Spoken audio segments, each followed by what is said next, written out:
What's going on YouTube? I found a Matchbox Miata.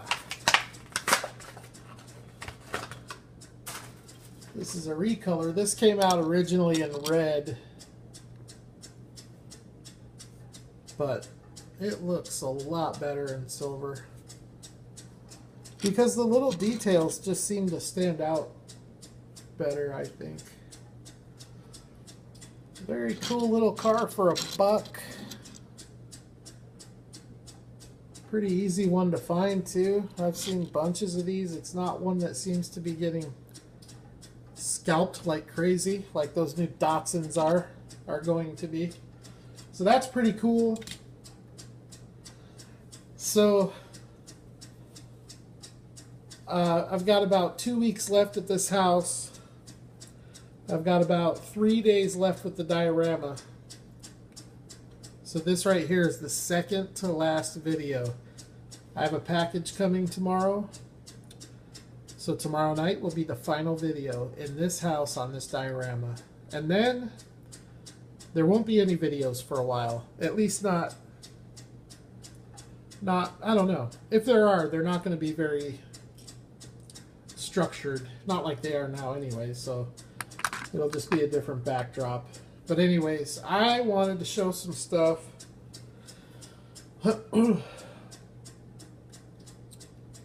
Before it gets completely packed away, which it's just about ready to be. So I'll start with this little guy. This thing is so awesome. So cool. Tomica limited vintage. Nissan Prairie. Believe it or not, this is not the only Nissan Prairie 1:64 scale casting out there. This is a car that Matchbox also did. But, you know, the Matchbox is not going to be anything like this. This thing is so awesome.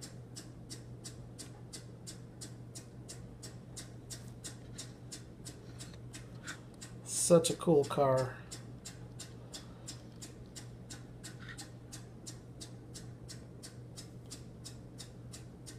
Tons and tons of detail.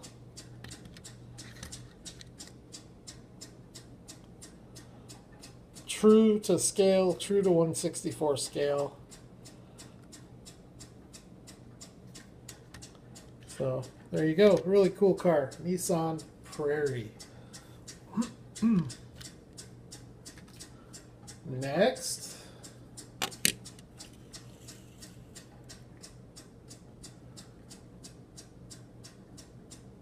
that thing is so badass.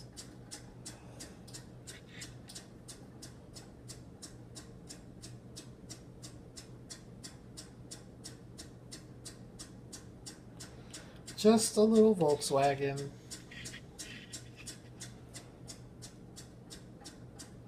Just a little Volkswagen supercar.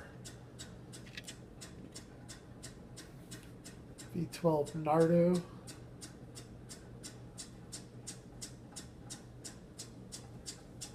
This is another one that Matchbox did. The Matchbox Nardo is pretty nice too. It's not anything like this, but it's a pretty cool little casting.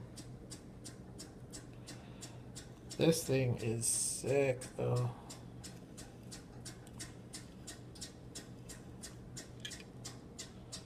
Made by Kyosho. Next. Where do I go next? Let's do this one next. Not the nicest GTR out there, but it's probably the second nicest. Second or third. Maybe the third. I don't have an oversteer GTR, but I do have... I have this Kyosho, and I've also got... Well, actually, you know what? Let's just show it. Because I got it. It's right here. It's not screwed to a base, so it'll be really easy to get it out and show you how awesome it is. And how nice the TLV stacks up to the Kyosho, because as nice as the Kyosho is, the TLV is way nicer. So here you go with the Kyosho, and I mean, you can see it's dope. It's got great lines, great detail, headlight detail, prototypical wheels, side view mirrors. It's a very, very nice piece. Now, I wasn't going to show this one, but since it's right here, I'll go ahead and show it. But now, take a look at the TLV. A lot of it has to do with the color. A lot of it has to do with the fact that this is a different front end. The wheels. This car weighs probably twice as much as the Kyosho. This one is a metal body on a metal base. The Kyosho is a metal body on a plastic base. This is up there. It's one of the nicest cars I have in this scale. It's probably top 5 from like a quality and detail perspective. Totally sick. It's insane cool. I think a lot of it has to do with this color. But the Hot Wheels, as nice as that is for a dollar car, it's not on the same planet as this thing. This thing is like unbelievably cool.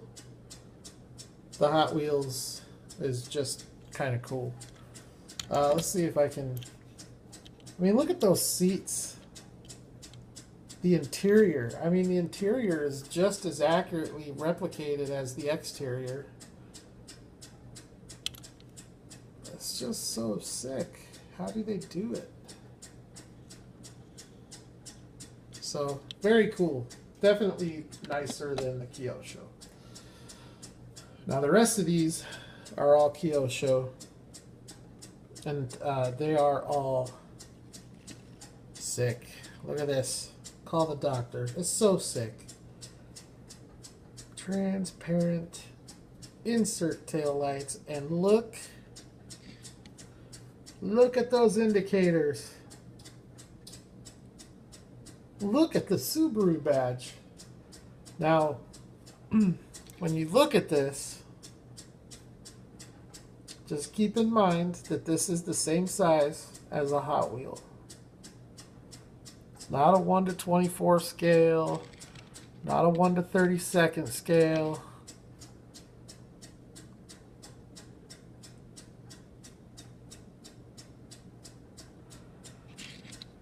It's just so killer.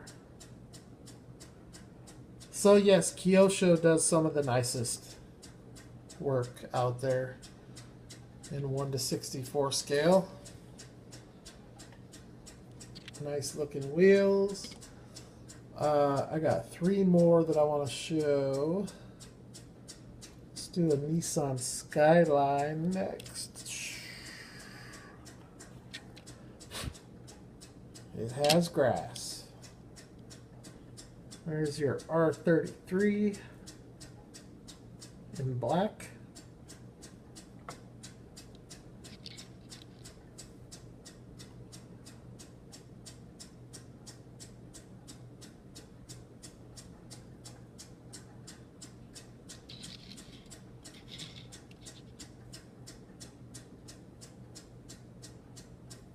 Oh, I forgot. I have 3 more after this one. So for the Skyline with Kyosho, I have a Hakosuka, a Kenmari, and then I have the, I think it's the Iron Mask Skyline, the Japan Skyline, and then I've got the R33 and the R34. I do not have an R32 Kyosho, but I would really like to get one. But I don't see that happening anytime soon. But that's a dope little car. This one here is an awesome little car. This is one of the first Kyosho cars I ever had.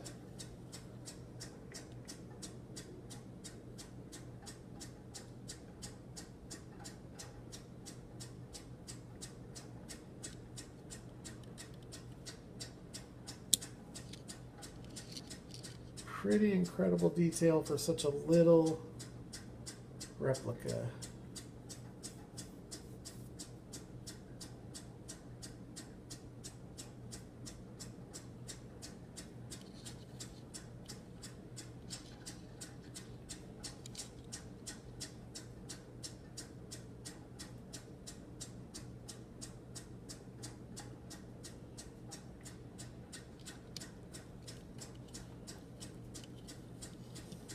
All of these cars roll really well. Most of the Kyoshos do, but I'd say they're probably about like Greenlight or M2, where you'll get probably one every fifth or sixth one doesn't roll. The last two that I'm going to show, this one here, this is one of the last Kyoshos that I got outside of that Bentley that I just got.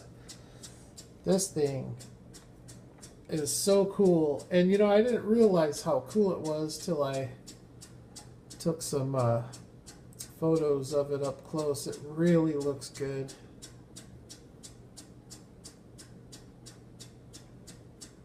Oh, that thing just looks, it's stunning. The amount of detail and just the lines. The accuracy of the wheels, the stance, everything about it.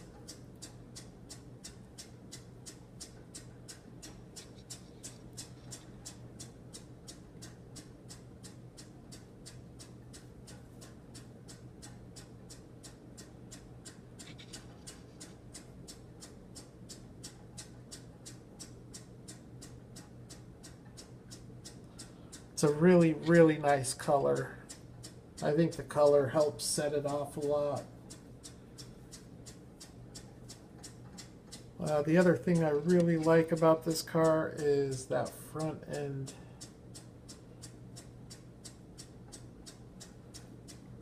So,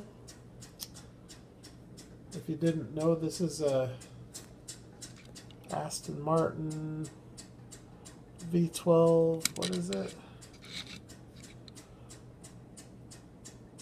V12 Zagato.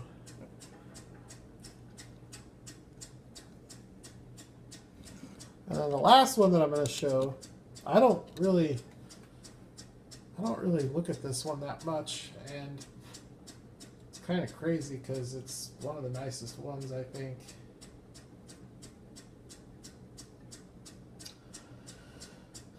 Kyosho came out with a whole it was almost like a, I don't know, it was a McLaren, I don't know if it was like a 3-car or a 6-car set, but it had like the P1 and a couple others, but to me, this is the nicest looking, the 650S Coupe. This car looks so good. It looks so aggressive, so exotic. It looks so fast. Man, it's just so nice looking.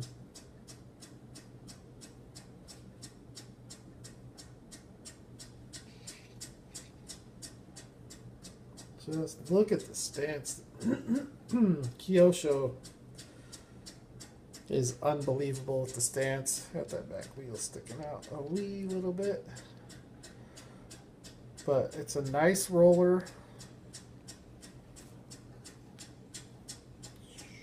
It looks so good.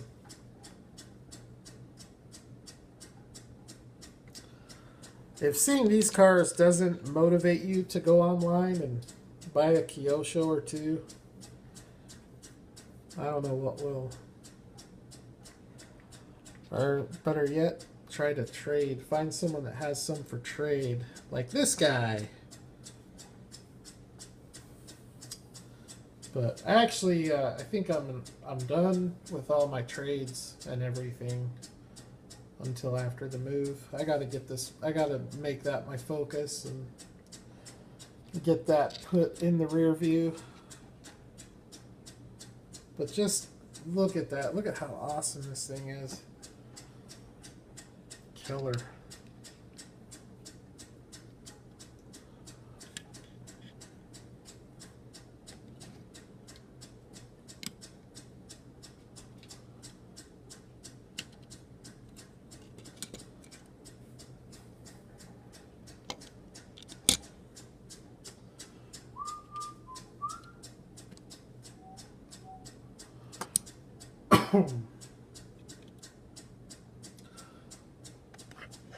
Alright, let's see if we can get a halfway decent street view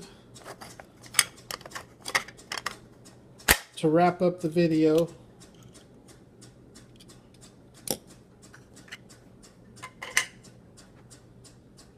So we got our little Porsche Roadster.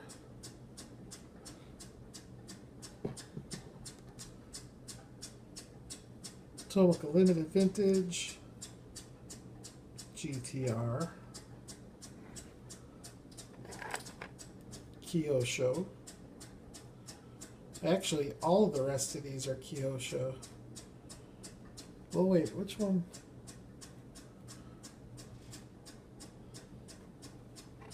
I guess real quick I'll pan back to this. It's a cool car. It's a little out of place with all these exotics. But here we go, Kyosho.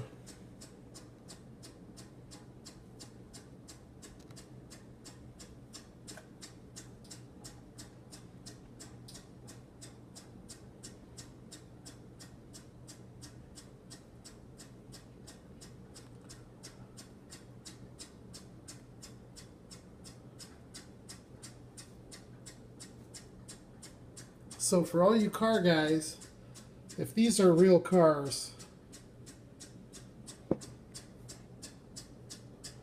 real cars on a track, which car wins? Which car is the fastest? Alright, so that's it. That's the last of the Kyosho for a while. Tomorrow night I have, as I said earlier, I've got a package. There's a few cars that I know what they are, and I think it's going to make for a good video. The package was delayed. The guy that I made the deal with, it's been, gosh, I think 2 weeks, or it was like a little over 2 weeks. So he said, hey man, since it took so long, I threw in a bunch of extra stuff. So it sounds like there's going to be some stuff in there that I don't know what it is. And he made it sound like there's 1 or 2 chase pieces in there. So, but that video tomorrow night will be the final video until I get everything packed up and moved. This diorama is going to go away on Saturday. It is officially going to happen this week. I'm going to keep the buildings, but everything else, I'm going to keep the buildings and the people and the benches. Pretty much anything that's not attached. I am going to keep the trees, some of them. I'm going to keep the ones that like this that just pop out. The ones that are glued down can go with, but anyways, so tomorrow night will be the final time that you will all see this average mediocre diorama, but it's a good thing because it's going to open the door to a new, better diorama. And I'm going to film that whole process of making the next one, because you know, I made this one flat and I didn't want to, but I did it because I didn't really know a good technique to get, just to create hills and, you know, terrain like that. But I have some ideas now that I think are interesting. I think it'll be fun to watch, and I think you guys, a lot of you will probably look at it when I do it, and you'll probably scratch your head like, what? That's not going to work. But then I think you might be surprised. So yeah, we'll do that. That'll actually probably start, I'm hoping to start that diorama pretty quick after I get moved. Obviously, we got to get unpacked and try to get settled. But it's starting to cool off here in Phoenix. This house we're moving to's got a great covered patio in the backyard. It's going to be perfect, a perfect place to make this diorama, so I can get real messy with it. That's one thing making this, is I did it indoors, so I tried to contain the mess. And in doing that, as you can see, as there's always dirt and grass everywhere, I couldn't glue it down properly because it's indoors, and it would have, I don't know, I would have had to probably tape a sheet up to the wall or something to block the overspray from the glue. But I don't know, just take my word for it. The next diorama is going to be a lot nicer. It's going to be more practical for the videos. I'm going to try, depending on the size, depending on what I'm able to do, I'm going to try to have an off-road 4x4 trail. I'm going to try to also have the car dealership and the gas station. I'm going to try to have all of it. I'm going to try to have a water feature on it. So I have some ideas. We'll just have to see how it all plays out. But I think I will share that whole process on the channel. So, all right. Well, as always, thanks for checking it out. I will see you all tomorrow night with the final video of the saga. So, take care, and I will talk at you then.